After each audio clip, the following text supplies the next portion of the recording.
Hey everybody, welcome back. The last couple episodes have gone longer in time than I intended. They each exceeded 30 minutes, and I was aiming for episodes that don't exceed 30 minutes. But I believe the information was still important. So on the flip side, this one is definitely going to be shorter. I want to talk about something that applies to every transition group, which is understanding our biases. So with that, let's get into round 21 of the technical transition tips. This time, there is not a tip for the close range or medium range or long range group. It's one tip or advice for everybody transitioning. Biases. We all have them. They are part of us, and they can impact not only our transition and moving into new careers, but they can also impact our careers now.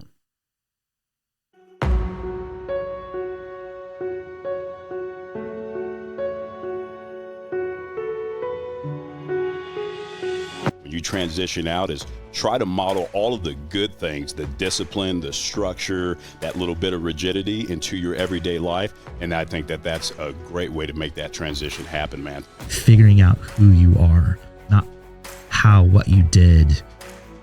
It's not who you are. It's a piece, but it's not the whole you. Take the time to invest in yourself because it means everything. That's what the difference is. The difference is not just to collect a check.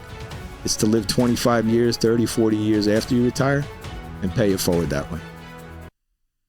So let's talk about bias. I believe that all of us have a natural bias of some sort in us.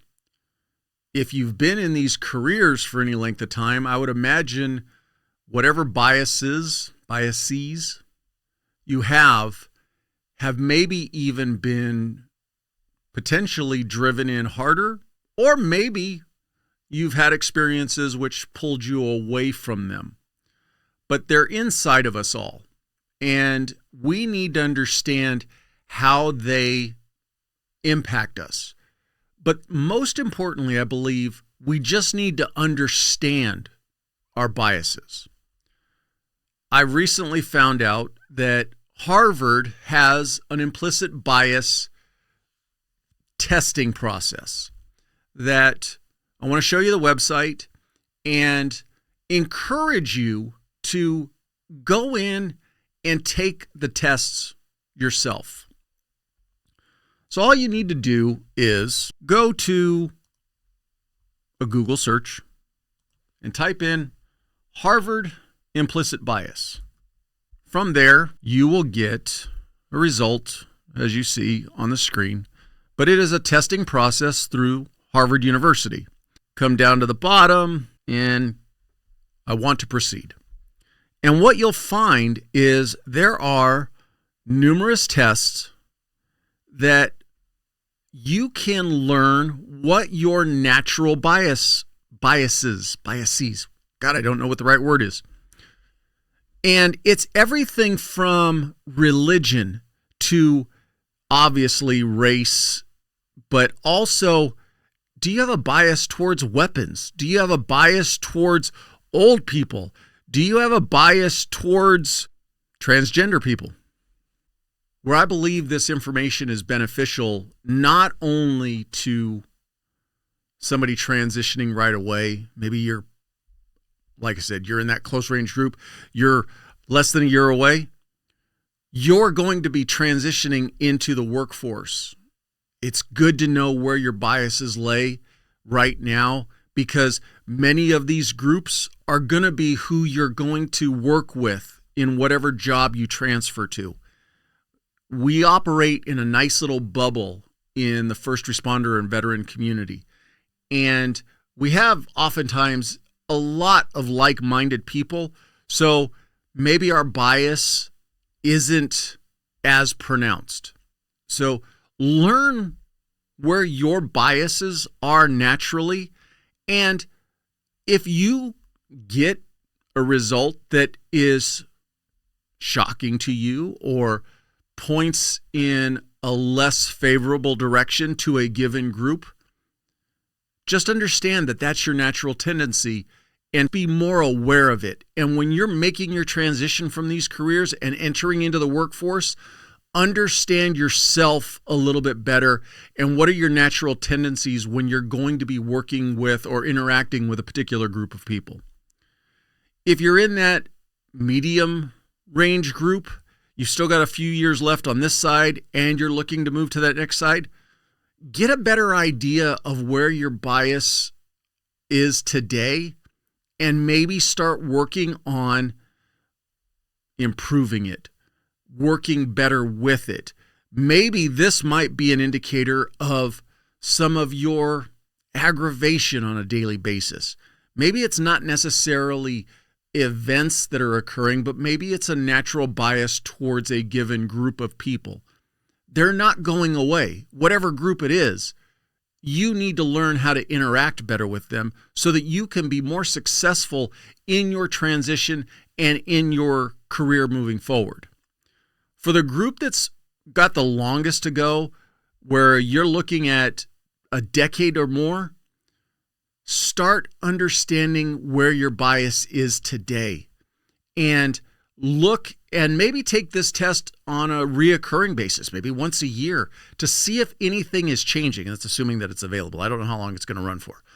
But what I'm saying is get your baseline now. Understand where your bias is today, because I can guarantee you, for those of you that are early in your careers, there's a good likelihood, if you're not already, you're going to be working with more of the transgenders, the more openly gay, the more very overt political type people. I remember when I started my career, politics were a thing that people kind of talked about, but it seems like today it's much more of almost an identity behind where your political leanings are. Do you have a bias towards old people or young people? Get an idea of what's your natural tendency now and figure out a way that you can work within what comes natural to you. Do you need to make significant changes? But most importantly, how are you going to adapt in the remainder of your career so that you have the best opportunity to be the most successful when it comes to dealing with other people? So in closing, I said I wanted to keep this short and sweet, and I think I've done that. But we all have bias.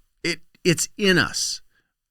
Those of us who, and I'll put myself in that group, is that it doesn't do us any good to try to think that, oh, I'm not biased or my bias is in check and I've got it.